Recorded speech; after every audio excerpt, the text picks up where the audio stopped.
pense que on va avoir un certain nombre d'intervenants dans un premier temps, puis dans un second temps. Mais pour l'heure, je donne la parole à M. Ahmed Azirar pour introduire donc cette conférence. Merci, Simaji. Alors, je suis Ahmed Azirar, je suis professeur universitaire à la base. Alors, j'étais plutôt consultant, conseiller d'organismes patronaux et surtout actif dans l'international, donc au Maroc, Association marocaine des exportateurs, ASMEX. Donc, nous avons aujourd'hui la chance d'avoir un vice-président qui va intervenir avec nous tout à l'heure.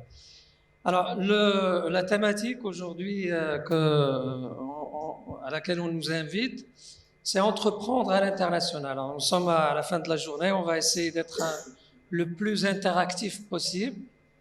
Alors, nous allons faire ce panel en deux temps. Alors, un premier temps, donc avec l'intervention, donc nous aurons deux témoignages. Un témoignage d'abord de Monsieur Abd Chagar. Abd Chagar est là. Il est vice-président de la SMEX, mais il est président directeur général de Colorado, donc une société de chimie et de peinture. Alors, naturellement, on va parler de quoi aujourd'hui? Alors, vous le savez, dans cette dynamique que le Maroc veut lancer, alors vous suivez l'actualité comme nous, bien sûr. Alors, nous sommes appelés à un nouveau modèle durant cette décennie à venir. Alors, durant laquelle le Maroc voudrait faire de l'entrepreneurship le moteur vraiment de son développement économique et social. Alors, ça tombe bien puisque ce salon donc, va traiter de cette question et depuis ce matin, donc nous parlons mais d'entrepreneurship. Alors, entrepreneurship, bien sûr, la première des choses qui vient à l'esprit, c'est le marché, bien sûr. Alors, le marché marocain étant ce qu'il est, nous avions eu tout à l'heure un certain nombre d'idées sur ce marché relativement limité, où l'entrepreneurship est réduit. Seulement 10%, paraît-il, de ceux qui souhaiteraient faire l'entreprise y accèdent finalement. Alors, naturellement, il y a le marché local, mais il y a le marché international. Alors, le marché international, et le Maroc a depuis des décennies misé justement sur le marché international. Alors, il a signé un ensemble d'accords de libre-échange dont l'objectif premier, c'est celui d'attirer un peu plus d'investissements directs étrangers. Donc, l'investissement direct étranger, mais également d'ouvrir les marchés étrangers à ses exportateurs. Donc, deuxième objectif, c'est celui, bien sûr, de l'exportation, d'élargir le marché et donc d'inciter un peu plus d'entrepreneurship, d'entrepreneurs à aller sur l'entreprise et sur le marché international. Alors, il se trouve que nous réussissons plus par le biais de ces accords de libre-échange en matière d'importation. C'est une excellente chose puisque nous importons de manière diversifiée, de marchés diversifiés, peut-être à meilleure qualité et meilleur prix, mais ce n'est pas l'objectif initial ou l'objectif numéro un que les pouvoirs publics voulaient à travers les accords de libre-échange. Alors, ce qui fait que nous sommes là aujourd'hui, nous avons la chance d'avoir des intervenants marocains, des témoins marocains et d'exemples qui ont réussi. Nous allons écouter une entreprise qui réussit bien dans le domaine des produits physiques, donc la chimie, et nous avons également un deuxième cas de réussite dans le digital, donc dans l'immatériel, qui également réussit à l'échelle internationale. Je crois que ce sont deux exemples sur lesquels, ou à partir desquels on peut tirer un certain enseignement, en particulier pour les jeunes qui souhaiteraient se lancer. Alors, nous avons aussi la chance d'avoir des intervenants étrangers, donc de longues expériences, et nous avons en particulier deux pays amis et proches, deux pays européens. Nous avons nos amis belges, et vous savez ce que c'est que le cas belge, bien sûr. Il faut le dire, c'est le pays qui réussit à exporter le plus au monde par tête d'habitant. Alors nous souhaiterions bien qu'ils nous disent quel est le secret de la réussite. Est-il dans l'écosystème ou est-il véritablement dans les entrepreneurs eux-mêmes? Donc nous souhaiterions que l'échange puisse avoir lieu avec eux. Nous avons également un deuxième cas intéressant pour nous, et puisque on ne peut pas changer ni l'histoire ni la géographie, ils sont à 12 kilomètres de chez nous et ils sont nos premiers partenaires, ce sont nos amis espagnols. Et nous avons également la chance d'avoir des intervenants espagnols, aussi bien donc chefs d'entreprise, mais également d'intervenants publics, diplomates. Nous souhaiterions aussi échanger avec eux pour comprendre un petit peu comment ils font, surtout qu'ils ont un organisme, l'ICEX, qui est très actif dans la promotion des exportations, mais aussi de l'investissement à l'étranger. Donc, sans plus tarder, nous aurons deux étapes dans cette conférence. La première étape à travers le témoignage de M. Abd Chagar. Donc, je lui cède tout de suite la parole. Alors, la deuxième partie sera dirigée par mon ami Si Mej. Donc, à vous la parole, c'est Abd. Merci. Je parle de la SMEX ou je parle de Colorado? Alors, donc, je crois qu'on s'était bien entendu que vous avez parlé d'abord de vos expériences, puisque nous nous intéressons à l'entrepreneurship. Très bien. Mais si vous jugez intéressant, bien sûr, si la SMEX était efficiente pour promouvoir justement l'entrepreneurship, on voudrait aussi écouter cet aspect. Bien, donc je préfère suivre votre ordre. Donc d'abord, pour ceux qui ne connaissent pas la boîte, Colorado est une société qui est créée en 1962. Elle fabrique, commercialise de la peinture, toutes sortes de peintures, bâtiments, peinture industrielle, peinture décorative.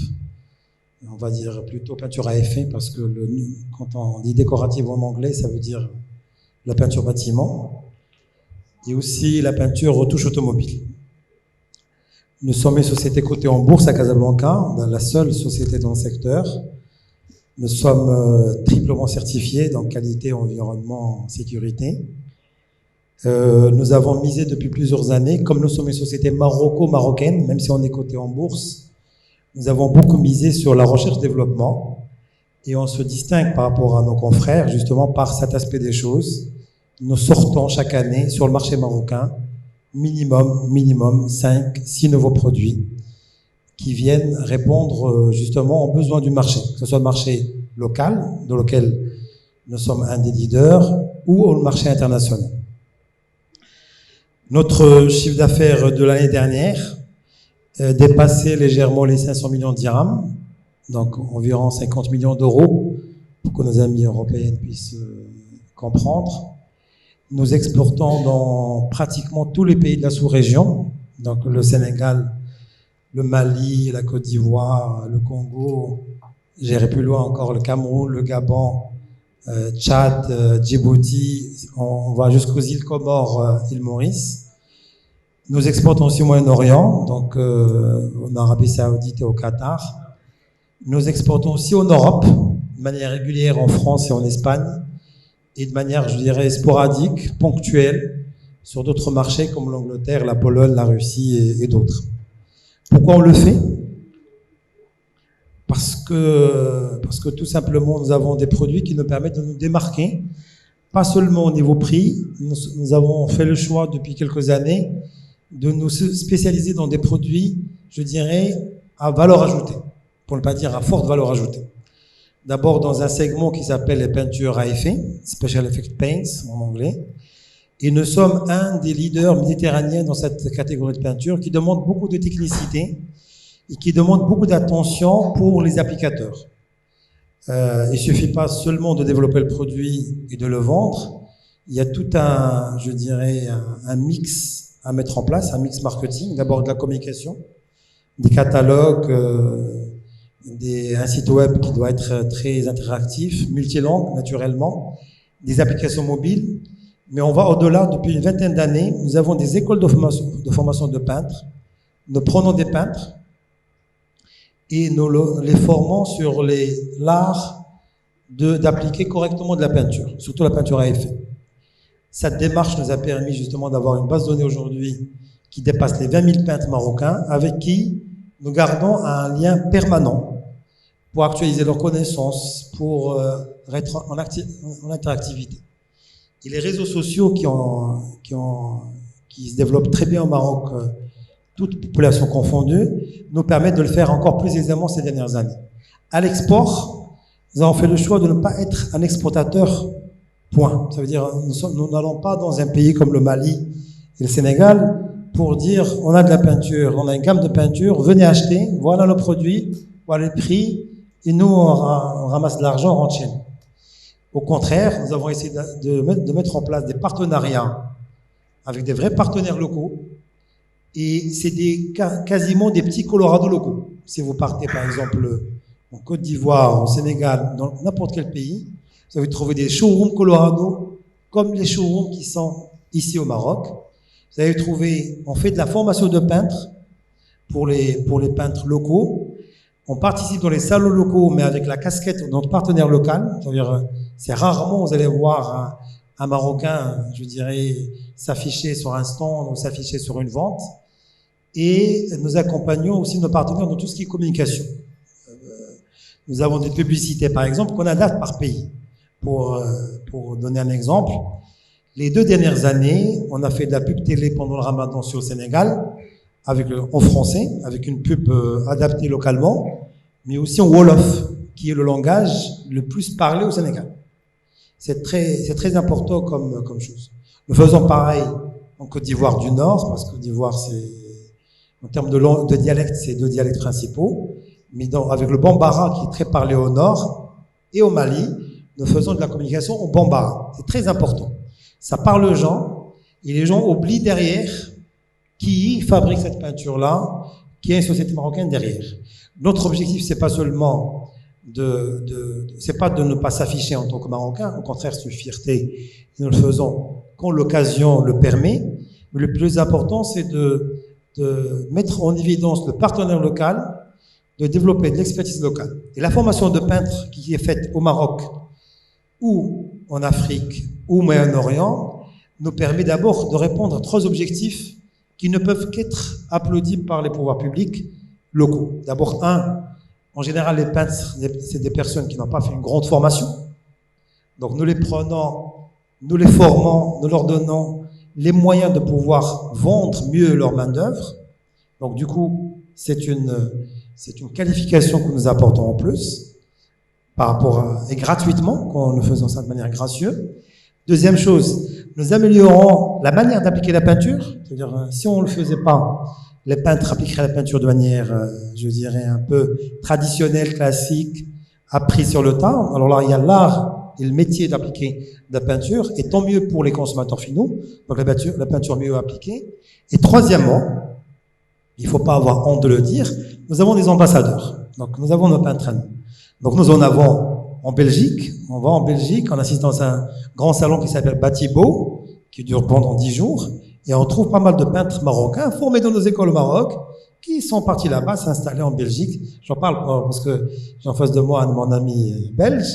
Mais, pareil, je peux vous dire, en Arabie Saoudite, on est rentré en Arabie Saoudite, on a trouvé un partenaire grâce à un peintre marocain qui est parti s'expatrier il y a 14 ans là-bas. Et quand les gens, ils ont commencé à chercher un partenaire de peinture, un fabricant, il nous a mis en contact, et via un peintre marocain, nous sommes présents à Riyad, nous sommes présents à Jeddah, à Qassim, etc. Et quand on va, par exemple, en Algérie, qui est notre pays voisin, c'est nos frères, nos amis, mais la frontière la plus longue frontière terrestre fermée au monde, mais ça reste notre premier pays à l'exportation.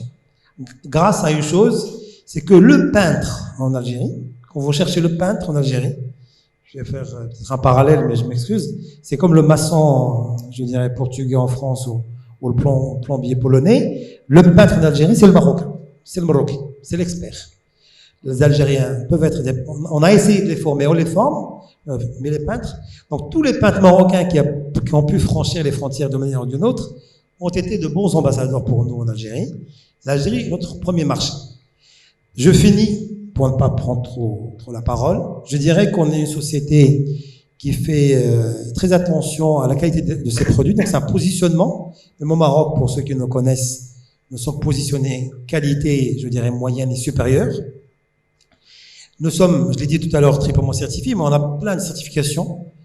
Je donnerai une distinction, par exemple, qui nous distingue par rapport à nos confrères, et c'est qu'on est opérateur économique agréé par la douane marocaine, sûreté sécurité, et nous sommes aujourd'hui 3 entreprises au Maroc à l'être, tous secteurs confondus. Donc il y a ST Microelectronics, il y a Renault, il y a Colorado. Donc c'est des choses, nous sommes à l'international par exemple, COFA c'est AAA, pour plaisanter je dis on est mieux classé que le Maroc, voilà, mais c'est des choses qui nous donnent plus de crédibilité, des choses qui font qu'on est très sérieux, nous avons des valeurs, une vision, et ça quand on parle avec des partenaires potentiels, ça les rassure, ça les accompagne, et ça nous permet d'aller dans des pays très lointains. Donc, je peux encore dire davantage, mais je préfère m'arrêter à ce niveau. Merci, Sif Chagar. Donc, Monsieur Raphaël Tirat, vous êtes directeur général d'Expandis, vous êtes installé en Angleterre, c'est ça. Et puis, vous êtes également actif dans un réseau Global Alliance International, donc qui relie une 40aine de pays. Alors justement, en plus de ces secrets de réussite que vient de nous décrire M. Chagar à partir du cas Colorado, donc la valeur ajoutée, c'est-à-dire la qualité, la R&D, la recherche, développement, information, et puis un peu plus ce qu'on pourrait appeler en termes un peu d'aujourd'hui, une intelligence des marchés, donc qui est sciemment utilisée pour réussir. Alors, qu'en est-il justement aussi, à travers votre expérience d'homme d'affaires, de consultant et de gestionnaire de réseau, quelle est l'importance justement de la connaissance des marchés pour y aller, et puis surtout du réseau également. Est-ce que on pourrait réussir mieux en réseau ou chasser individuellement?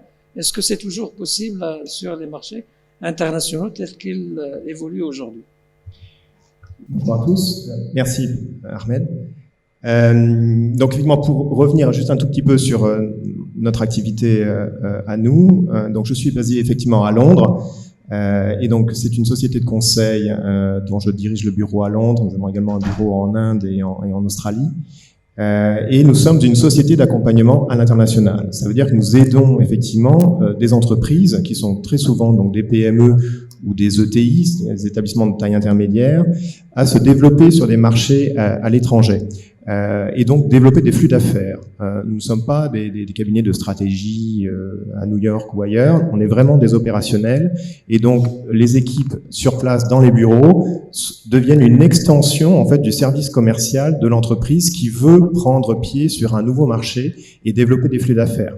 Ça veut dire effectivement, ça veut dire trouver des partenaires locaux, ça veut dire trouver la distribution des grands comptes ou des relais, des influenceurs, des prescripteurs, tout type de partenariats qui vont permettre à la marque et à l'entreprise, à son produit de se développer sur place.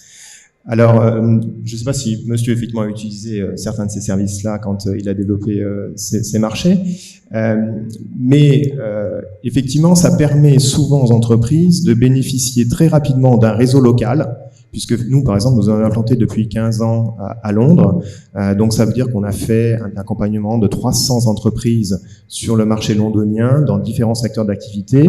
Nous avons des bases de données, des connaissances, des réseaux, des acheteurs, des prescripteurs, etc. Donc, ça permet effectivement de faire bénéficier ce réseau-là à une entreprise qui cherche effectivement à s'implanter sur ce marché-là. Voire même un petit peu en amont de ça, l'entreprise qui regarde le marché, par exemple, britannique, se dit « j'ai l'impression que c'est un bon marché pour moi, mais j'en suis pas totalement sûr. J'ai besoin d'avoir quelqu'un sur place, sur le marché, qui me dit « voilà, votre produit, votre offre, votre service, effectivement, il y a du potentiel, et la manière de capturer ce potentiel-là, c'est de telle façon. Parce que la distribution est organisée de cette façon-là, parce que le positionnement prix, parce que le marketing, parce que le service est de cette façon-là. » Et donc, effectivement, le travail avec l'entrepreneur, ça va être de s'asseoir, effectivement, et de dire quel est le produit, quelle est l'offre, quelle est la stratégie, et nous, on va la mettre en œuvre avec, bien entendu, une relation étroite et de confiance avec l'entrepreneur, on va la mettre en œuvre sur ce marché-là. Donc c'est vraiment du point zéro où effectivement il y a une idée qui est de dire j'ai l'impression que le Royaume-Uni est un bon marché pour moi, mais j'en suis pas sûr, à effectivement je trouve un distributeur, je trouve s'il y a du marketing communication à faire, s'il y a effectivement voilà des recrutements à faire, s'il y a tout type de partenariat à faire sur place, on va être l'extension effectivement de cette entreprise-là.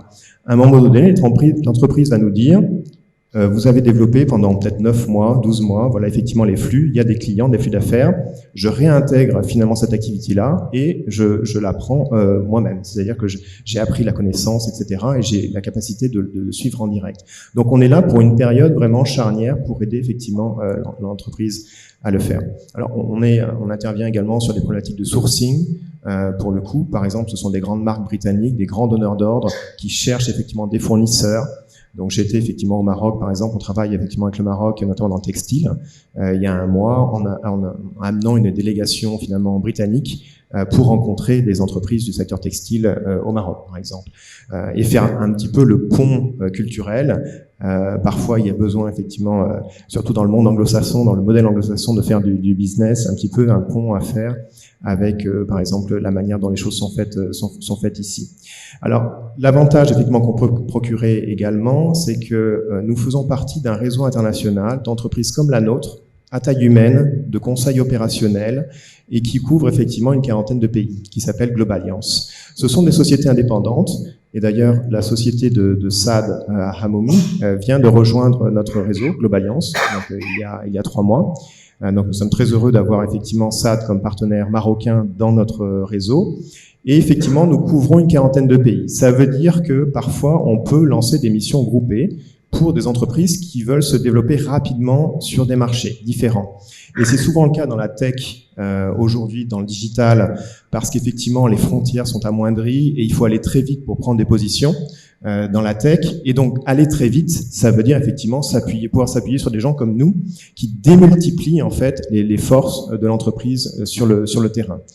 Donc effectivement, on peut lancer des missions parfois sur 3, 4, 5 pays pour des PME ou des entrepreneurs qui ont une vision effectivement et qui se disent il faut que j'aille vite et donc je vais m'appuyer sur vous pour croître effectivement dans des pays aussi différents que la Chine, Dubaï, les US ou le Mexique. Sur la Grande-Bretagne avec le Brexit, est-ce qu'aujourd'hui vous encouragez les entreprises marocaines à y aller? Est-ce qu'il y a des raisons supplémentaires aujourd'hui de s'intéresser à ce marché? Alors je dirais que la situation au Royaume-Uni est un petit peu compliquée depuis 3 ans. Vous sentez un peu la lassitude en moi, hein, effectivement, de gérer ce sujet-là un peu au quotidien. Tout changement crée des opportunités. Et donc nous sommes dans cette phase-là de changement géostratégique, géopolitique, effectivement, et qui ouvre des opportunités surtout, alors a fortiori pour des pays non européens ou qui ne font pas partie de l'Union européenne, comme effectivement les pays du Maghreb. Et quand je dis Maghreb, effectivement, c'est Maroc et Tunisie qui effectivement essayent de se positionner, qui ont bien raison et qui doivent continuer dans cette optique-là, de se dire, ce sont des marchés qui sont très proches de l'Europe, qui ont un accès à l'Europe. Il y a 2 accords de coopération qui viennent d'être signés coup sur coup entre les Tunisiens et les Britanniques d'un côté et les Marocains et les Britanniques de l'autre.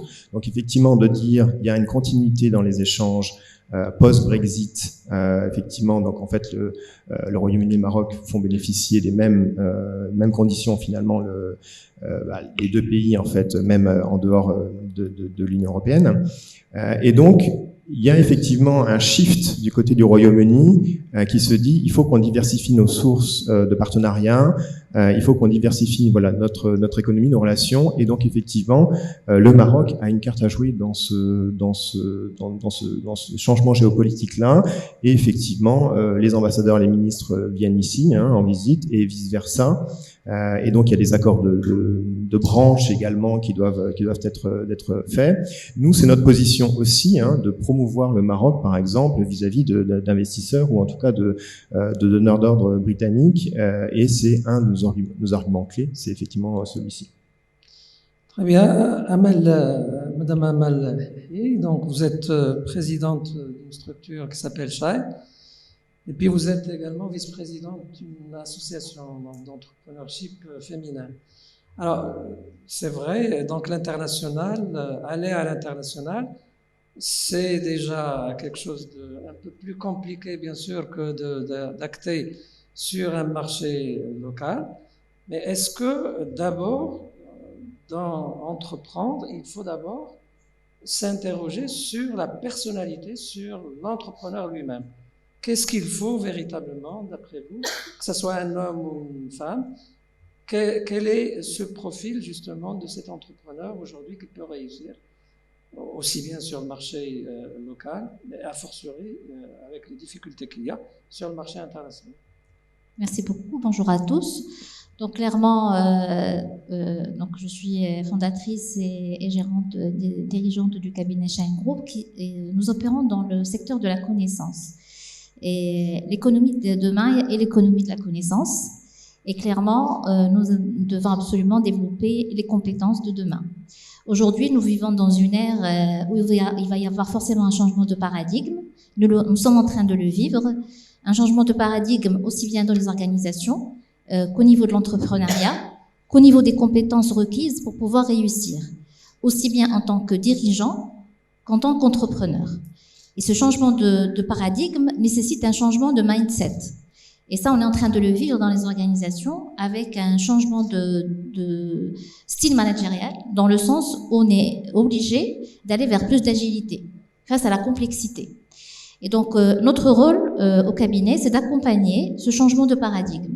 Donc, d'accompagner les femmes et les hommes qui, justement, sont à la base de la réussite de toute stratégie en entreprise, que ce soit au niveau des organisations, mais aussi pour les entrepreneurs qui ont des projets, qui ont déjà défini leur offre produit, mais qui doivent absolument s'intéresser aussi à eux en tant que personnes, parce qu'ils sont porteurs de projets et ils sont quelque part garants de la réussite de leur projet.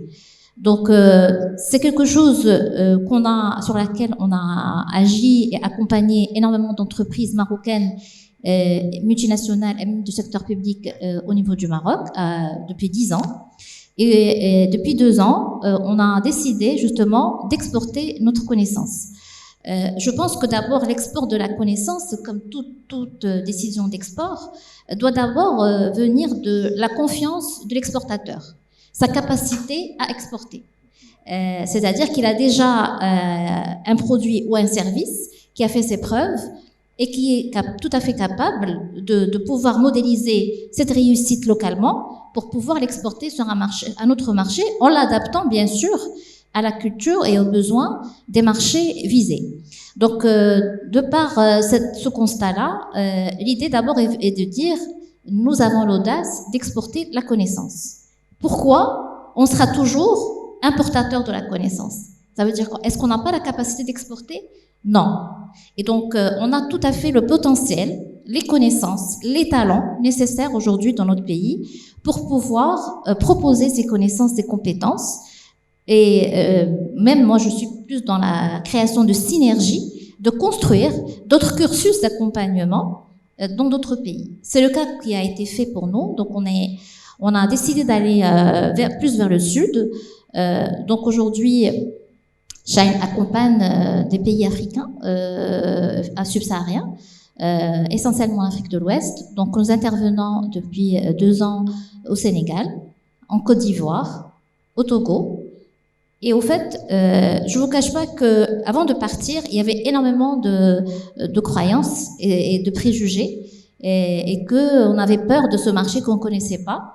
Mais finalement, quand on est parti, ça a été une très très belle expérience, d'abord sur l'échelle humaine, et puis par la suite aussi une belle expérience qui nous a permis de nous remettre en question, qui nous a permis aussi de développer notre offre de cycle de formation et d'accompagnement, et qui nous a permis aussi d'être plus dans l'ouverture, parce qu'on est dans l'accompagnement de l'humain, et l'humain est une richesse.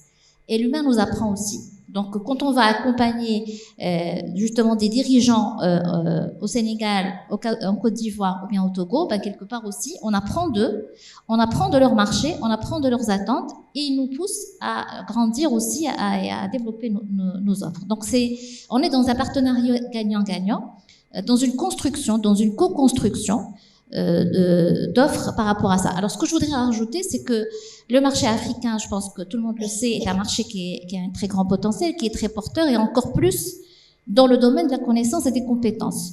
Je m'explique. Aujourd'hui, 50% de la population africaine est jeune. Aujourd'hui, il y a 11 millions de jeunes qui arrivent sur le marché de l'emploi, avec une inadéquation complète entre la formation et la demande de l'emploi.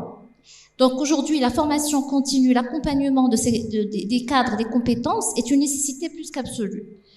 Ça, c'est d'abord le premier constat. Le deuxième constat, c'est que dans les 30 ans à venir, 450 millions de personnes seront en âge d'emploi en Afrique.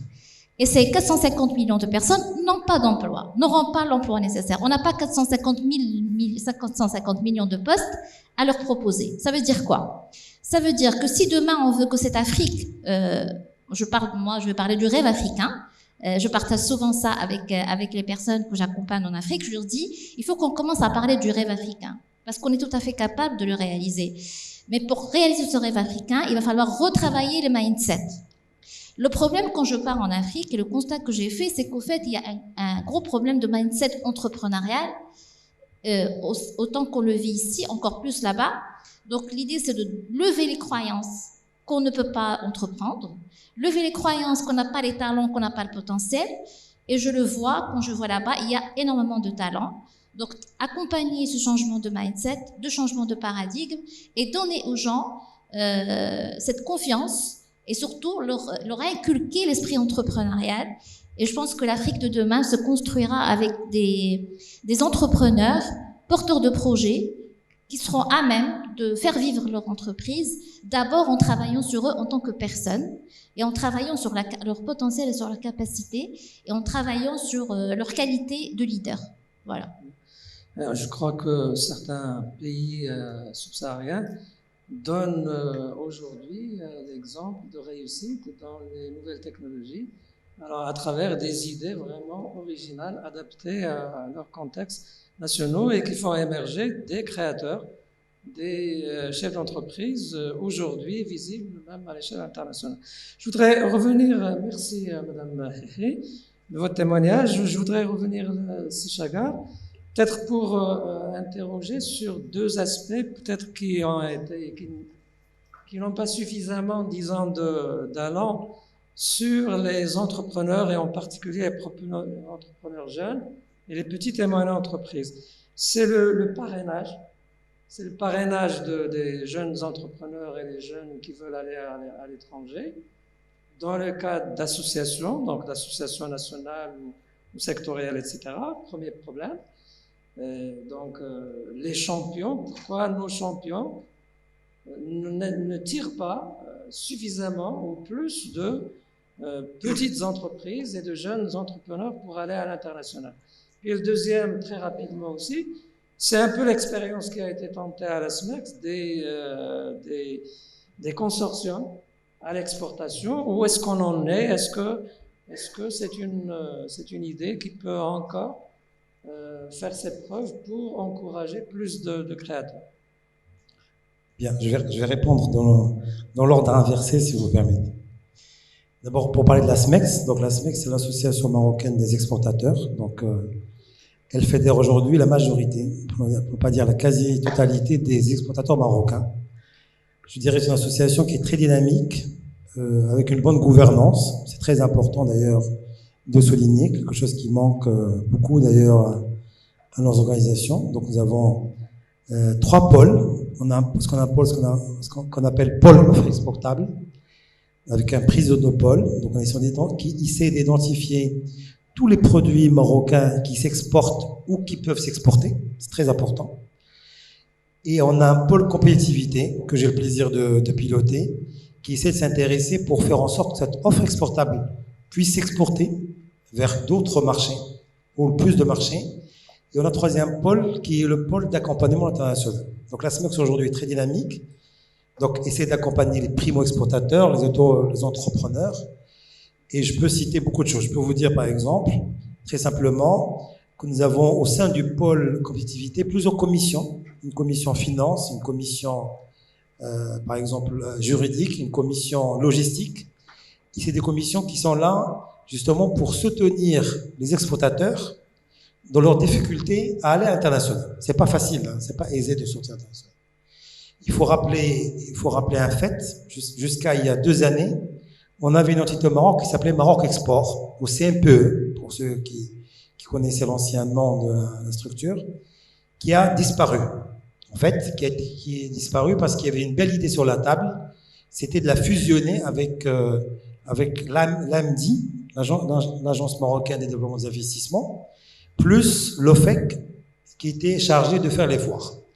Donc l'idée, c'était de faire une grosse structure qui permet d'attirer les IDE et qui permet en même temps de développer l'export. Mais malheureusement, et ça je le dis et j'en assume la responsabilité, c'est que, comme d'habitude, au lieu d'attendre que la solution qui est très bien sur le papier soit mise en place avant d'arrêter l'ancienne solution qui est bonne ou mauvaise, on va arrêter tout de suite ce qui est en place. Donc on a arrêté Maroc Export, qui est organisé sur l'année entre 130 à 150 événements à l'international.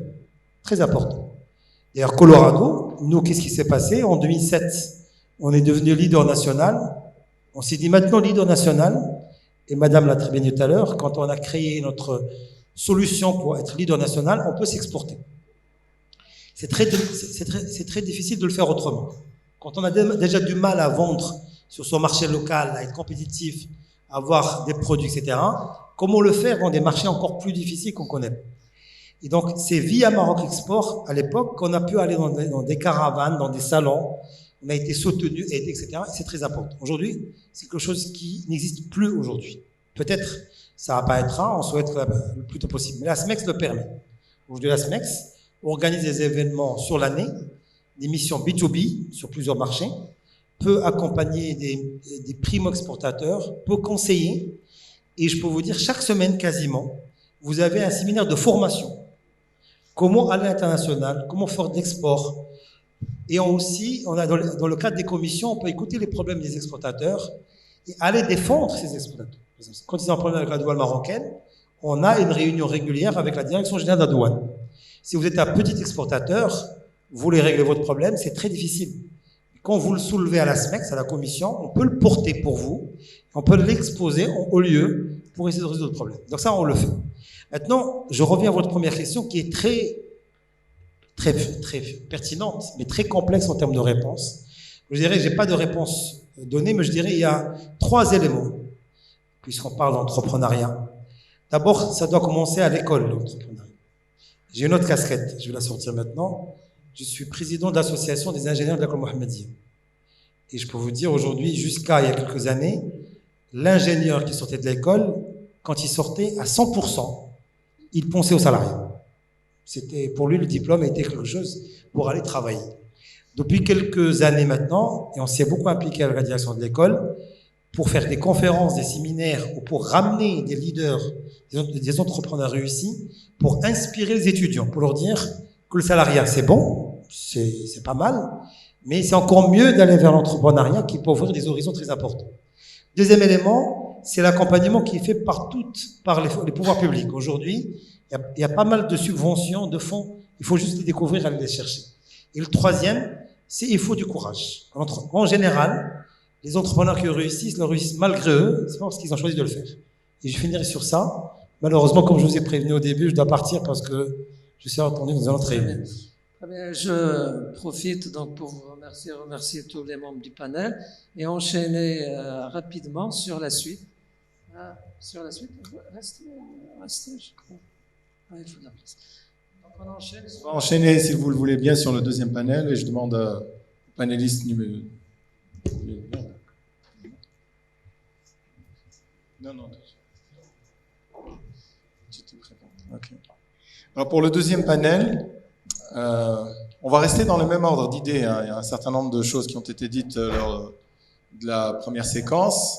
Et je crois qu'il est important de souligner ces 2 facteurs, hein, donc à savoir qu'il faut être, par rapport à l'entrepreneuriat, dans la dynamique de partenariat, mais aussi tout ce qui est accompagnement, tout ce qui est mesure, et ça a été évoqué, et aussi des témoignages très très précis, hein, donc Madame Amal Hihi, mais bien évidemment sur des pays qui nous intéressent, nous au niveau du Maroc. Et pour ce deuxième panel, donc on va être dans la même veine avec Monsieur Aziz Hourani, qui est le directeur général adjoint de HPS. Alors, inutile de présenter HPS, c'est une success story au Maroc, n'est-ce pas?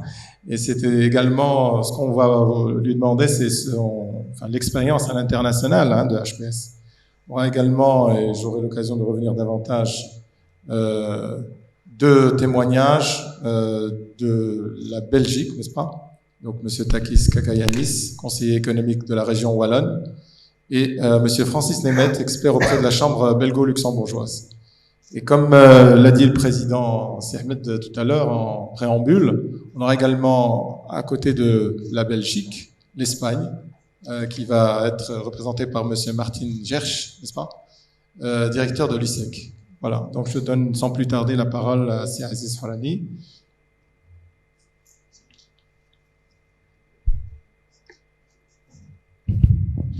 C'est bon, ça marche. Merci beaucoup. Donc, tout d'abord, merci pour cette invitation pour nous permettre de parler du cas d'HPS et essayer de partager notre expérience. Je vais essayer de ne pas tomber dans le piège d'être un donneur de leçons, mais plutôt essayer d'expliquer quels étaient les ingrédients pour que HPS réussisse à l'international. Donc aujourd'hui, on définit HPS comme étant la success story marocaine. Derrière, il y a un certain nombre d'éléments qui ont permis d'avoir cette réussite. Et je pense que la première chose à rappeler, c'est que il y a au début une vision claire, mais surtout une vision très ambitieuse. Depuis le premier jour, donc HPS a été créé en 95, et les gens qui ont été derrière cette création, ils ont dit que HPS devra se positionner en tant que fournisseur de classe mondiale, offrant des produits et des services innovants dans l'industrie du paiement et des technologies associées. Si un mot clé, on va dire, dans cette définition, c'est une entreprise de classe mondiale et le mot innovant. On va dire que c'est très ambitieux, mais juste pour vous rappeler que déjà en 2008, le groupe Gartner nous a classés parmi les 5 meilleures entreprises du domaine et de notre industrie. Ça veut dire que c'est possible. Deuxième élément clé, c'est le socle de valeur. Donc aujourd'hui, notre vision est portée par un socle de valeur qui est très important. Et le socle de valeur de HPS, il tient en 5 mots. Solidarité, interne, externe, professionnelle et responsable. Donc aujourd'hui, tout un chacun qui travaille à HPS, il est, on va dire, animé par ces valeurs.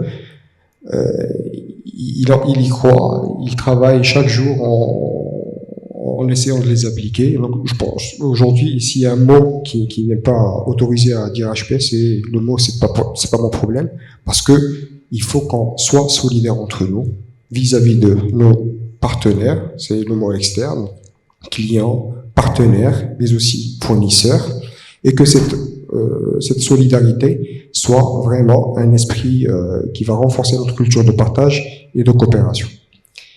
Ces deux éléments rappelés, je pense qu'il est important de dire que nous allons construire notre histoire. Et on va la construire autour de quoi? De piliers solides. Aujourd'hui, les piliers solides de HPS, c'est notre capital humain, c'est très important. On vend, nous aussi, on vend du savoir. Nous sommes un éditeur de logiciels, donc on vend que de la matière grise. Donc, le socle important du capital humain, c'est très, très important. C'est notre principal patrimoine.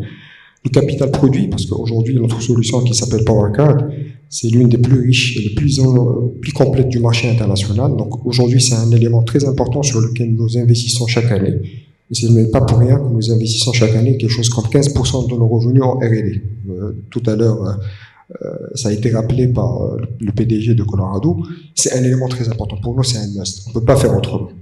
Et puis, le troisième élément qui est aussi très important, qui constitue un pilier solide, c'est notre capital organisationnel. Aujourd'hui, le mot agilité est quelque chose qui est dans notre ADN. Parce que nous devons être capables d'agir, de réagir vis-à-vis de notre marché qui est en mouvance continue. Aujourd'hui, on parle de digitalisation, on parle d'innovation, etc. Donc, on a toujours été, on va dire, au cœur de tout ça, à travers ce mot agilité, et cette proximité et diversité géographique. Donc aujourd'hui, pour vous donner un chiffre, donc aujourd'hui, notre capital produit, qui s'appelle PowerCard, il est utilisé dans plus de 90 pays dans le monde.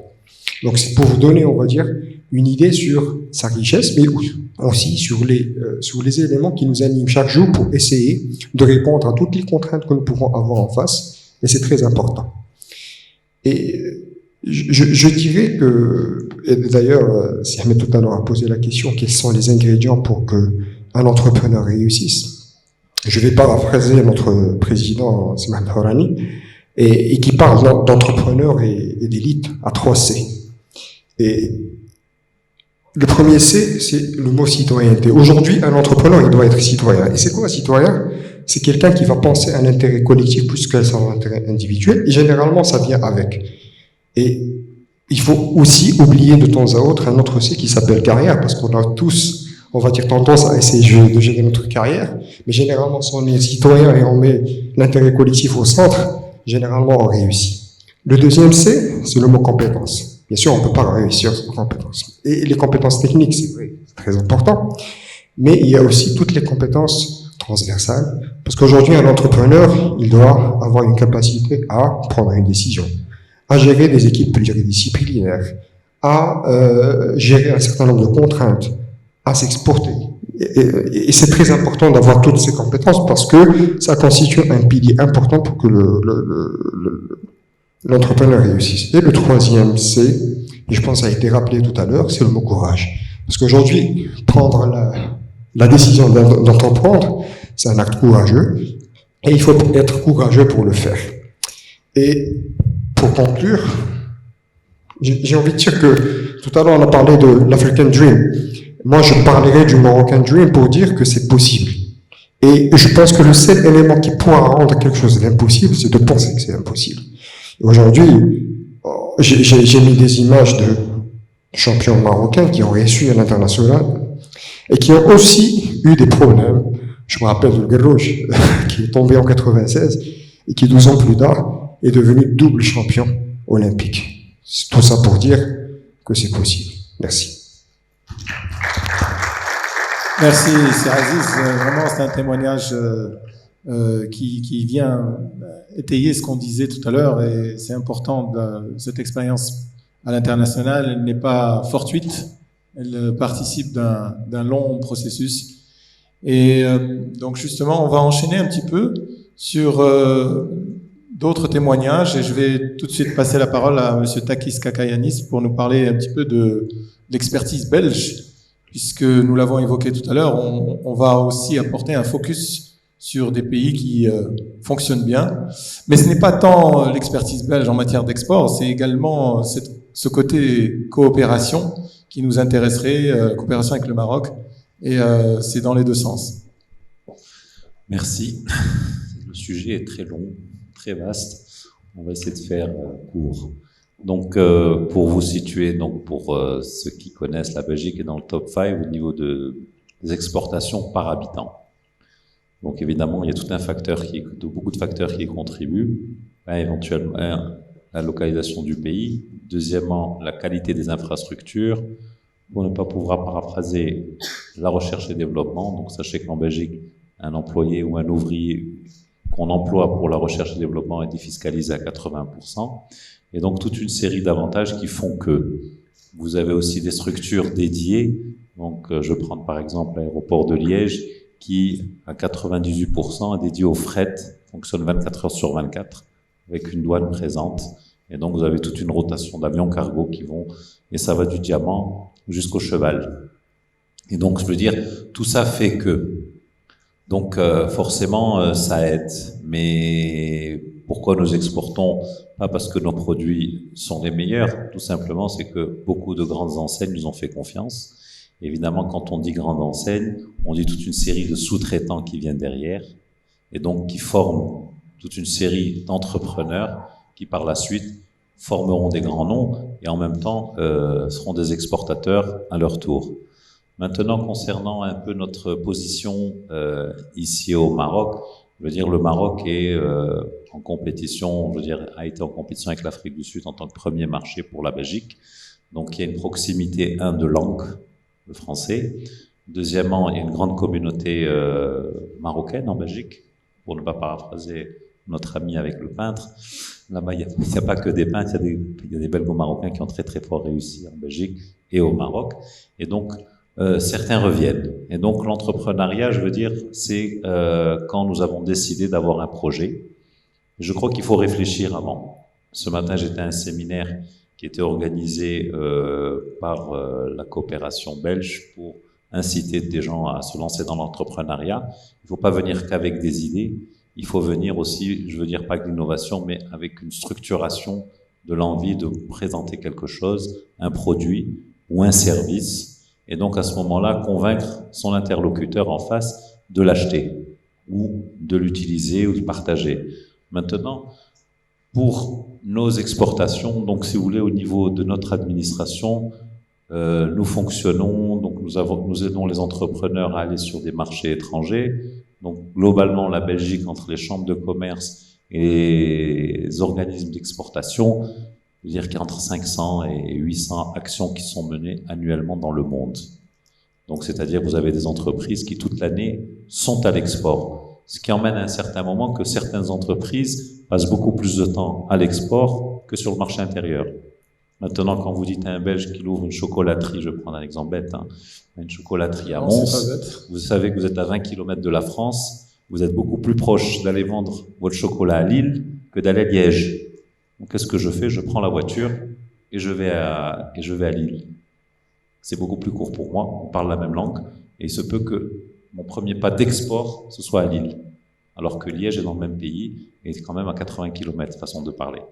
Et donc ça, c'est plus ou moins ce que nous faisons. Nous accompagnons aussi les entrepreneurs au niveau, je veux dire, de la structuration de leurs projets.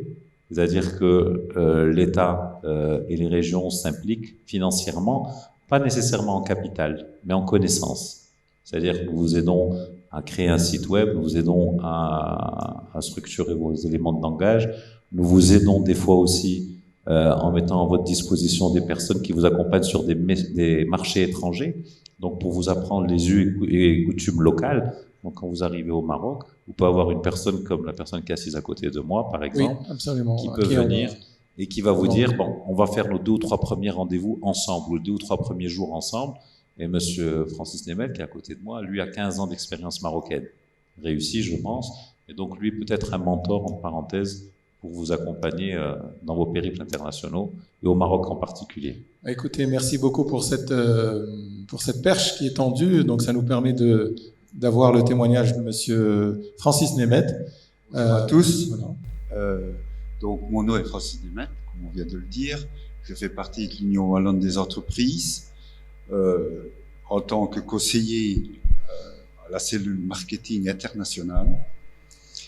Et ce qui est pour effet, je vais vous expliquer un peu, je dirais, l'organisation de l'Union wallonne et de la cellule marketing internationale. Oui, l'équivalent CGM. L'équivalent CGM au Maroc. Voilà. C'est vraiment, paraît-il, la même chose. Ça, je ne savais pas. Donc, la cellule marketing internationale a été créée en 1998 et l'idée a été de se dire c'est l'exportation qui peut faire croître nos sociétés, nos PME.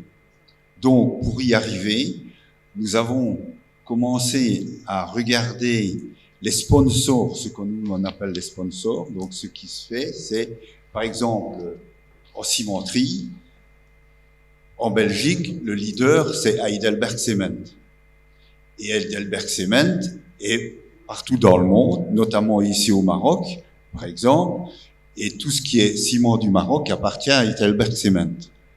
Donc, on s'est dit, on va prendre ce leader-là, et pour qu'il puisse nous aider, d'abord, à comprendre le besoin du cimentier, en plus de sélectionner avec nous les entreprises qui travaillent déjà pour Heidelberg Cement, pour ce cimentier-là, donc il y a déjà une expertise dans ce département-là, dans ce système-là, et nous aider à l'export.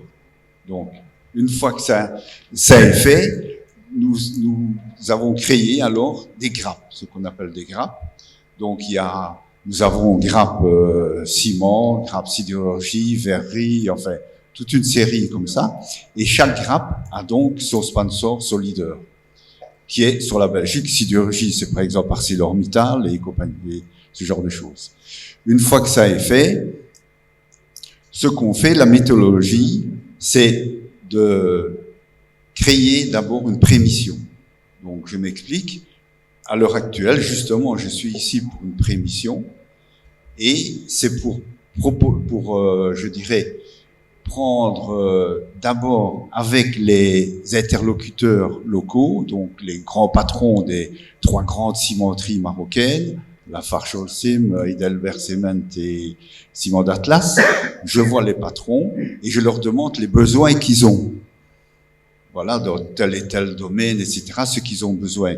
Donc de là, avec les besoins, je rentre en Belgique, je fais une réunion avec toutes les sociétés qui travaillent déjà en cimenterie et je leur expose les discussions qu'on a eues avec les patrons de cimentiers. Et de là, on détermine le besoin et les sociétés qui peuvent venir. Une fois que ça est fait, une fois que tout est organisé pour créer vraiment la mission, nous venons en accord avec les sociétés cimentières. Nous venons ici au Maroc et la grosse différence par rapport à certaines sociétés, c'est que nous, on se déplace avec c'est souvent entre 6 et 10 sociétés, on se déplace sur les sites. Donc, chaque société vient sur le site, on est regroupés, et la matinée, par exemple, chaque société fait sa présentation devant les patrons, les achats, les responsables techniques, etc. Et puis, il y a B2B l'après-midi pour voir les besoins, comment travailler.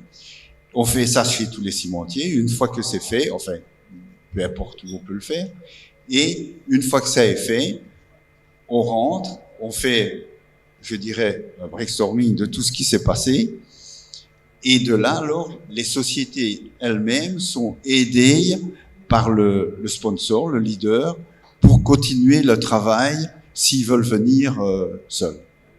Voilà en gros. Très bien. Donc la méthodologie, donc une prémission, Voilà. une mission qui suit. Donc, je pense que Monsieur Abd, le directeur général, Monsieur Abd Chagal, nous avait parlé également de ces caravanes. Il y avait également ce type de choses qui est fait également. Mais bon, c'est toujours intéressant de comprendre aussi cette notion de sponsor. Oui, C'est intéressant, c'est la marque de fabrique peut-être pour la Belgique. Et donc oui, surtout que c'est surtout le fait que en utilisant un sponsor leader, je dirais, oui. qui est super bien connu dans le monde, par exemple comme je dirais ArcelorMittal, fatalement. Oui, bien sûr. Et que ces gens-là nous donnent une garantie de bons résultats. De bons résultats. Écoutez, merci pour ce témoignage. Peut-il nous inspirer? Je l'espère. Je passe la parole à Martin Gersch, qui est donc le directeur de l'ISEC, Invest in Spain. Je ne sais pas, vous allez parler en anglais. En anglais, ok. Merci beaucoup. Hello, good afternoon. I really do not speak French, so. Je sais pas si, sorry, est-ce qu'on a toujours le système de traduction ou alors ça va? Non. Je pense que les traducteurs sont partis. Donc vous allez faire un grand effort. Sinon, on va faire de la traduction simultanée. Sorry. So okay. Thank you very much. So I didn't understand a lot of things that have been said so far here. So just kick me out of order if I'm saying something that wouldn't. That's okay. Feel free. We'll try to translate. Okay, I would like to. Do you hear me? It's okay, yeah? Okay.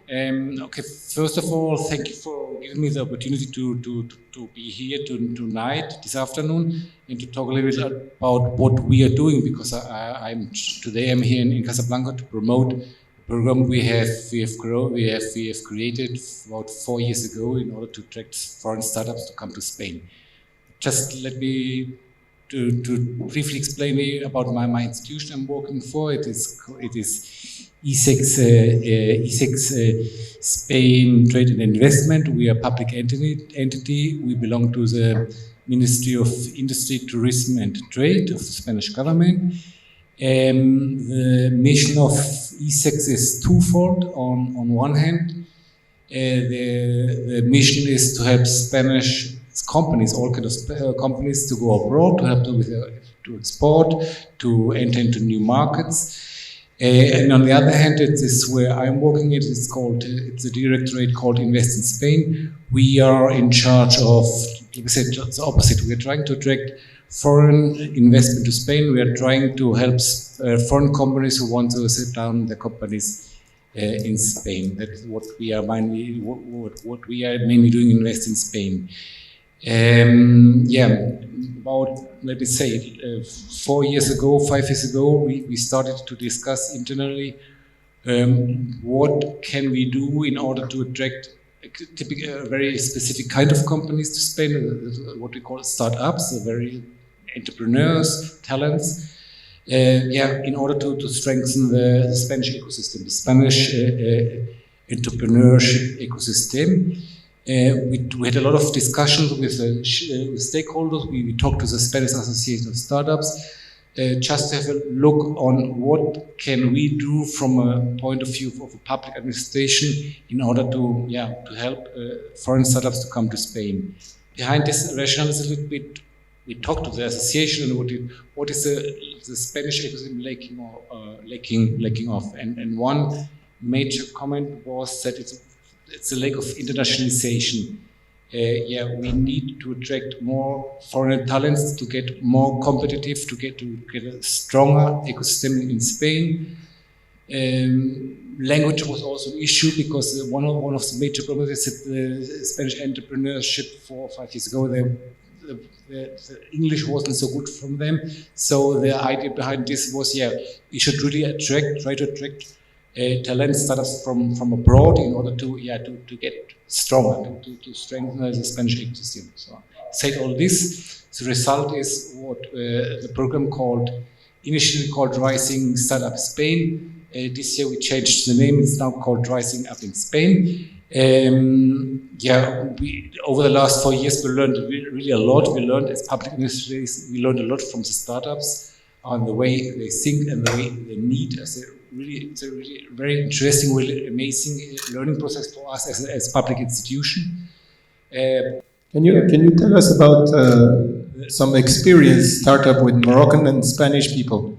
It's let me say the focus. It's a really global program. So they're coming over the last. Now we are launching the 4th edition. We have so far selected 40 startups from all over the world. In the last edition, there were 2 companies from Morocco, but there are companies really from all over the world, from Australia to Korea. A lot of them coming from Southern America, from Europe.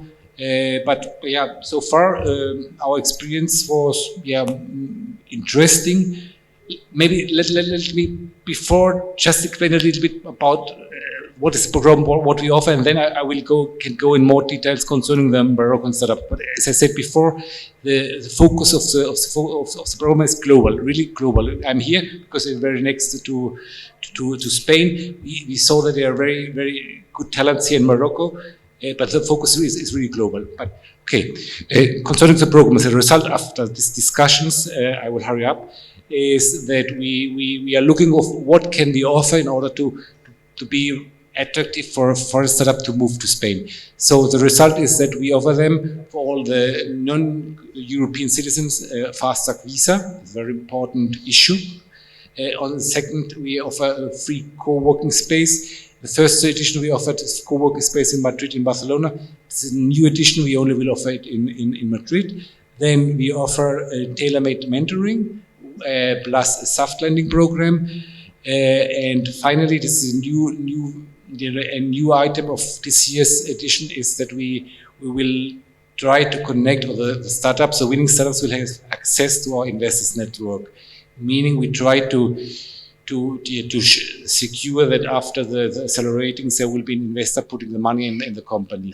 And last but not least, we also offer them a kind of media visibility. Just we think that the companies coming from abroad, nobody knows them in the Spanish ecosystem, so it would be good to get an interview published in one of the medias, just that the Spanish ecosystem knows that there's a new company here in Spain. So this is a little program. Now our experience so far with Moroccan is that let me say it's the third time that I'm here in Morocco. They are very good companies. I think the result is that we had 400 applications last year, and we selected 2 companies from Morocco. So I think that says everything about the very good, high talented companies that are coming from Morocco. And I think the program is very interesting due to the geographic proximity of Spain, due to the living costs, and there are a lot of factors. I think that they are a very interesting market for the Moroccan companies. Okay. Thank you, Mr. Gers. Je pense que ce qu'on va faire, on va demander aux autres panélistes, alors Monsieur Raphaël Tirat de nous rejoindre. Je pense on va faire la session plénière et on va demander au public s'il a des questions. Mais juste avant, je voulais demander à Monsieur Kakayanis de nous parler un petit peu de la notion de régionalisation, parce que vous représentez la région wallonne. Qu'en est-il des autres régions de la Belgique? Ça peut être intéressant pour nous au niveau du Maroc, peut-être de certaines régions qui deviennent autonomes en termes d'exportation, en termes d'aide aux entreprises qui exportent, par rapport à des spécificités régionales. Donc, il y a une régionalisation qui a eu lieu, ça a commencé au niveau politique, donc ça a débordé dans tous les autres domaines, évidemment.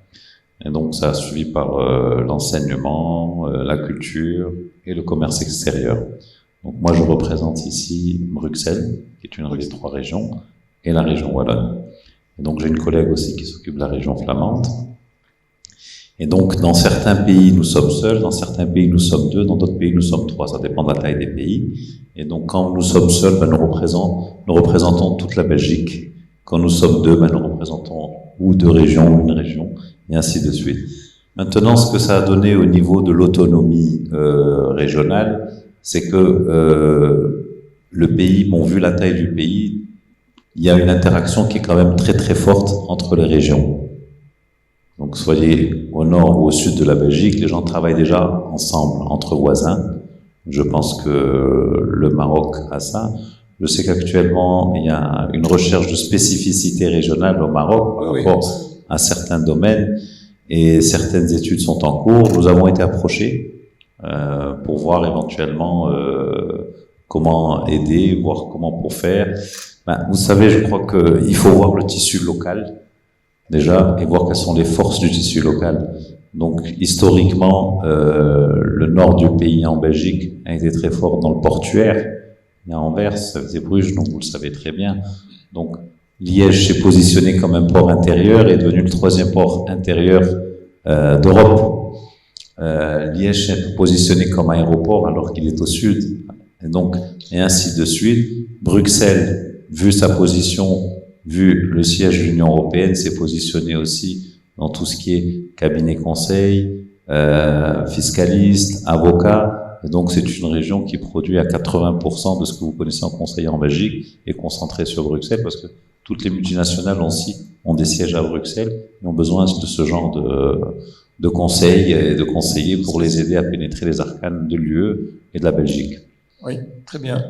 Écoutez, on va peut-être passer la parole au public. Donc, alors, je rappelle rapidement quels ont été les conférenciers, sachant que pour certains d'entre eux, ils se sont excusés, et donc on est désolé de ne pas les avoir en séance plénière pour répondre à vos questions, mais on a eu donc Monsieur Abd Shagar, qui est le président de Colorado, donc qui est une entreprise qui exporte dans produits chimiques et notamment la peinture, et qui est également vice-président de l'ASMEX. Monsieur Raphaël Tirat, qui est avec nous, qui pourrait répondre à vos questions éventuelles, qui est directeur général de Expandis UK. Amal Hihi, Madame Amal Hihi, je pense qu'elle a dû s'excuser pour partir, donc qui a été un superbe témoignage donc de l'exportation de la connaissance, notamment sur les pays africains. Nous avons également eu Monsieur Takis Kakayanis, donc conseiller économique de la région wallonne. C'est Aziz Hourani pour nous présenter donc cette merveilleuse success story de HPS, pardon. Francis Nemet, donc qui a été donc qui a mis le focus sur les chambres de commerce. Monsieur Martin Gersch, directeur de l'ISEC. Voilà, est-ce que j'ai oublié personne, je pense. Donc la parole est au public, la parole est à qui veut la prendre, si vous avez des questions en particulier pour nos invités, pour nos conférenciers. Sinon, je me tourne vers nos conseils pour savoir s'ils ont d'autres rajouts, d'autres compléments de ce qu'ils ont déjà présenté. Oui. Vous prenez la parole et vous adressez la question à la personne. Moi, je ne sais pas qui, bon, à part, on a un exportateur seulement, je me pose la question, bon, je suis québécoise, hein, vous entendez mon accent, le capital réputationnel des entrepreneurs marocains à l'étranger, quelle est la perception?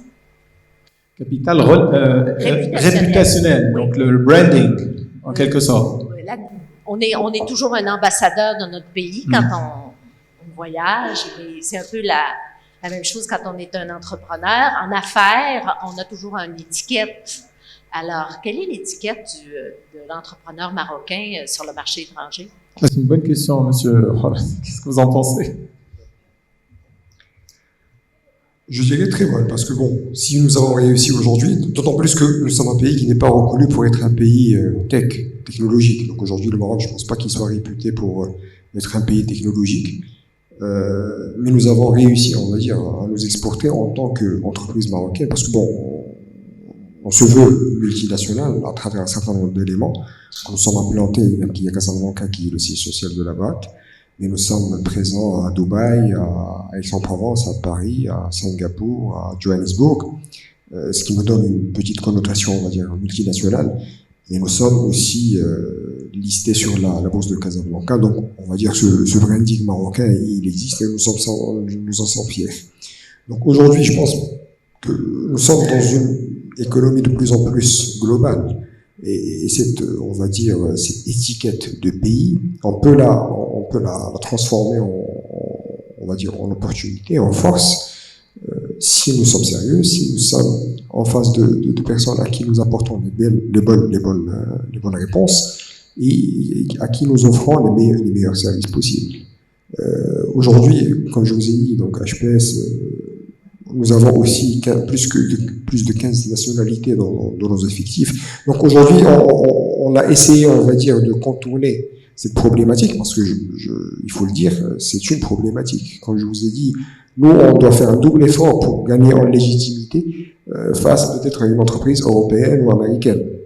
Mais nous avons réussi à le faire parce que derrière, nous avons des clients qui sont toujours contents de ce que nous faisons, et je pense que les meilleurs ambassadeurs que nous pouvons avoir, c'est nos clients.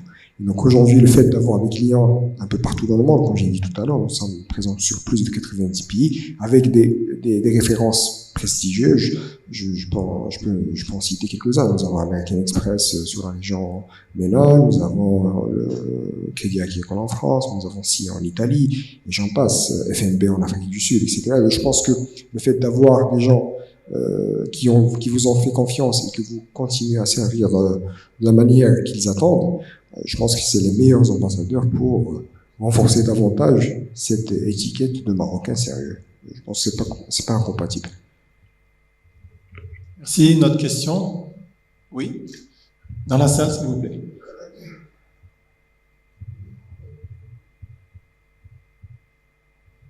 Merci.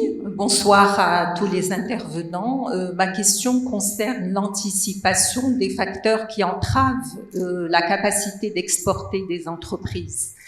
Est-ce que cet élément est intégré maintenant de plus en plus, parce que bon, nous vivons des bouleversements au niveau économique, d'ordre micro et macroéconomique, et je souhaiterais savoir si, dans le contexte marocain, est-ce que cette capacité de prévision, d'anticipation est de plus en plus prise en compte? Merci.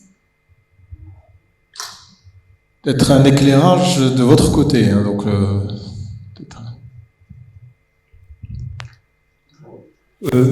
non. Bon, plus compliqué pour moi parce que ça fait compliqué. Le Maroc. Oui, c'est quand même le Maroc. Non, j'entends bien, mais bon, on va pas redemander à M. Hourani de parler, c'est évident. Mais ce qui est intéressant, c'est peut-être l'autre côté du miroir. C'est peut-être pour vous, pour mieux comprendre. Donc, si j'ai bien compris la question, savoir quelle est l'anticipation qu'ont les exportateurs marocains avant d'exporter par rapport au monde actuel.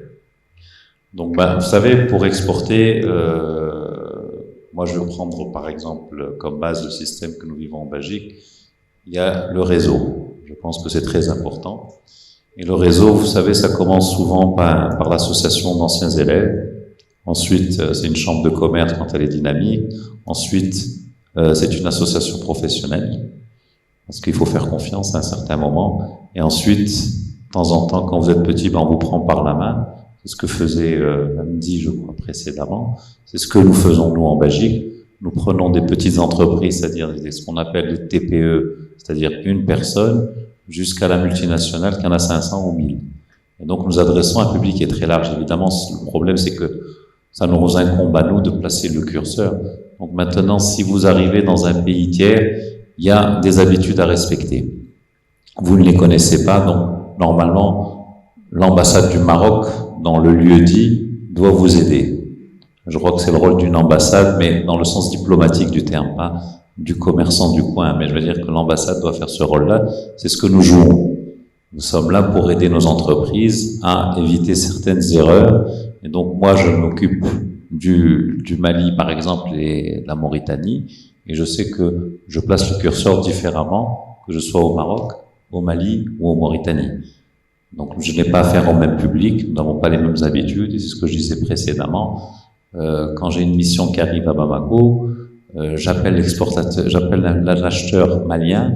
15 jours avant, je dis allô, il y a Paul qui arrive, qui vend des lumières. Il me dit d'accord. Oui, aucun problème. Bon, je le reçois le vendredi 28 à 10h.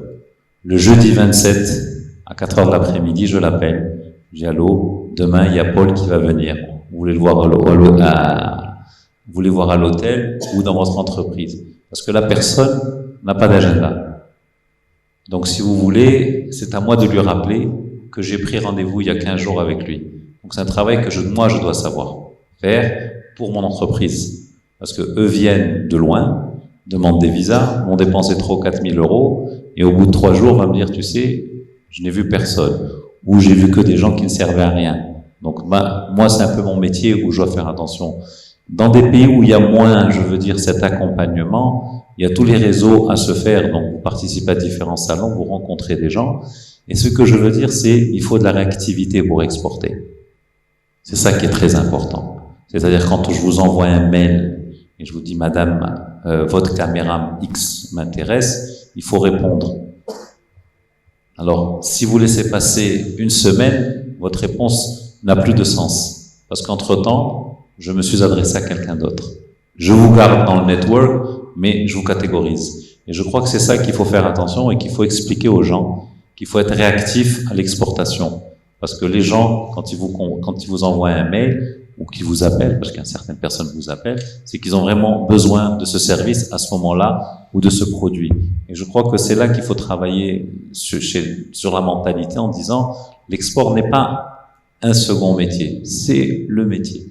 Comme je sers la ville de Rabat ou la ville de Tanger, je dois servir Nouakchott et je dois servir Bamako comme Bruxelles ou Madrid. Voilà, moi c'est ce que je pense. Dans le même sens, je pense que pour, encore une fois, parler de l'expérience d'HPS, aujourd'hui, ici, nous avons aussi réussi à nous exporter sur quelques pays, c'est parce que nous sommes appuyés sur des partenaires locaux. Aujourd'hui, je prends l'exemple, si nous avons pu exporter notre technologie au Japon, un Marocain qui vend de la technologie au Japon, donc c'est déjà pas mal. Et derrière, je pense qu'on n'aurait pas pu le faire si on n'est pas passé par des gens qui connaissent le marché, qui connaissent les différences que nous pouvons avoir en termes d'us et de coutumes, etc. Donc pour la petite anecdote, on avait des équipes projets quand il y avait le drame de Fukushima, donc ils étaient présents chez des clients quand la Terre a commencé à bouger. Et donc bon, le japonais il est habitué, donc il ouvre son petit tiroir, il sort son casque, il le met, il sort sa torche, etc. Tranquille, il n'y a pas de problème. Les Marocains, ils étaient comme ça. Mais à la fin quand la Terre s'est calmée un peu, les gens, ils avaient les Marocains, donc nos collaborateurs, ils avaient une seule envie, c'est de sortir pour appeler leurs épouses, leurs familles, etc. Le chef de projet japonais dit, ah bon, on fait le point, comment on va faire pour rattraper le retard? Bon. Donc ça, je vais pour vous illustrer, on va dire, les différences que nous pouvons avoir en termes de mindset, mais bon, on doit être capable aussi comprendre ça et de travailler dans un environnement comme ça. Et je pense que cette connaissance du marché local peut être apportée par des partenaires régionaux et locaux qui peuvent vous faciliter le travail pour pouvoir anticiper les problèmes que vous pouvez avoir sur une région donnée. Alors, c'est vrai que tout à l'heure, dans les témoignages, il y avait quand même un mot-clé qui revenait, c'est agilité. Donc pour dire, voilà, aujourd'hui, l'exportateur doit être agile. Donc c'est cette notion de réactivité, mais beaucoup plus d'agilité qui permet justement de s'adapter. Et puis, dans le même ordre d'idée, peut-être pour être complet sur la réponse, j'espère qu'on a répondu à la question. Ça a été dit effectivement par un témoignage très fort, c'est une offre exportable. C'est-à-dire être en mesure d'exporter signifie avoir quelque chose qui puisse être compétitif. Donc offre exportable, de la compétitivité, puis on l'a évoqué à plusieurs reprises, donc cette logique d'accompagnement. Voilà, est-ce qu'on a d'autres questions? Peut-être une dernière question pour clore ce panel, pour clore cette conférence. Bonjour, je suis Hamza Fiahi. Alors, j'aimerais juste demander, est-ce qu'il est possible d'exporter le Made in Morocco si on a d'autres concurrents qui sont plus performants que nous? Bon, on a un super cas.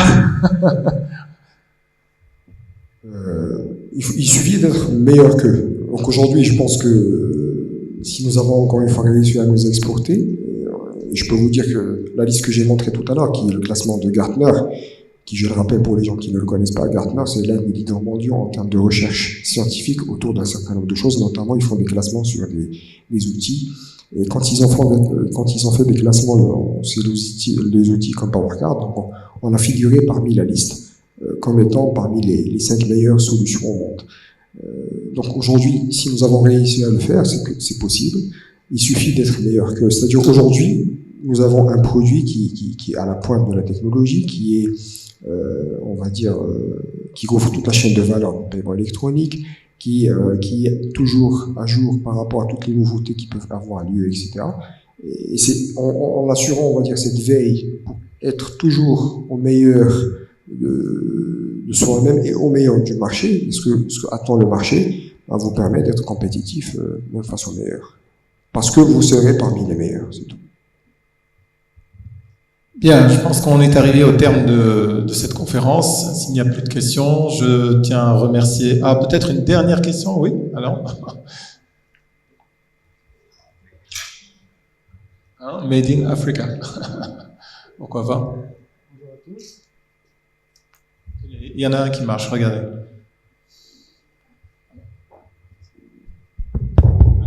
Allez-y, ça marche. Bonjour à tous, je me présente, Youssef El-Brouzi, je suis directeur général de la société Dina Info. On est éditeur de logiciels de gestion. On est présent sur le marché marocain, ça fait 20 ans. On est commencé aujourd'hui on est 54 personnes et on a à peu près 5000 clients ici au Maroc. Alors on a des ventes, on a fait des ventes à l'étranger, partout dans le monde, mais d'une manière, c'est les gens qui sont venus chez nous pour chercher notre service. Mais là, cette année, c'est-à-dire pour la prochaine année, on veut être un petit peu plus agressif et on veut aller dans le marché africain, surtout les pays francophones, d'accord? Alors, je voulais demander à ces Harani comment ils ont fait pour les premières exportations et est-ce qu'il y a une aide, c'est-à-dire est-ce qu'il y a un accompagnement public ou c'est la société qui c'est un budget, c'est-à-dire de la société. Voilà. J'ai bien compris la question. Au fait, pour répondre à votre question, la première exportation du groupe HPS, elle s'est faite, la première, en fait, la société a été créée en 95. La première commande a été une commande faite par une banque marocaine en 96. Mais dans la foulée, il y a eu une première vente qui a été faite qui a été faite auprès d'une banque au Koweït, donc en Middle East. Je pense que derrière, il y a aussi, il faut le rappeler, les gens qui sont derrière la création de cette boîte, ce sont des gens qui ont été, on va dire, pionniers dans le domaine de la monétique sur le plan mondial. Donc, ils sont connus et reconnus pour leur expertise et pour leurs compétences. Donc, j'ai envie de dire que ça a été plus facile en allant vers ces clients-là pour leur dire, voilà, nous avons une solution que nous pouvons vous apporter. Donc aujourd'hui, comme je vous ai dit, je pense que vous avez fait un grand chemin. Vous êtes passé de 2 à 54, c'est très bien. Vous avez plus de 5000 références. Je ne pense pas que ces 5000 références vous aient fait confiance alors que vous n'avez rien derrière. Donc, vous avez un produit, vous avez quelque chose à offrir. Je pense qu'il ne faut pas avoir, on va dire, il faut avoir le courage d'aller vers des gens pour leur dire, nous vous offrons des solutions, et c'est un peu comme marché. L'aide, on n'a pas eu d'aide ni publique ni quoi que ce soit. Donc, la seule aide que nous avons eue, c'est les bras et les forces. La force des gens qui ont fait que ça a réussi, alhamdoulilah. Et c'est pas sorcier. Donc aujourd'hui, si vous avez un marché, vous avez des clients, vous avez commencé à construire vos piliers dont on parlait tout à l'heure. Donc le client est un pilier très important. Ils vont parler pour vous. Donc je pense que vos 5000 références sont le meilleur ambassadeur. Il faut que vous puissiez vous faire. Il ne faut pas avoir peur, il faut y aller. Courage. Bien. Merci beaucoup. Merci pour votre présence et puis merci à tous nos panélistes d'avoir participé à cette conférence. Je vous souhaite une bonne soirée et bonne continuation du salon. Merci.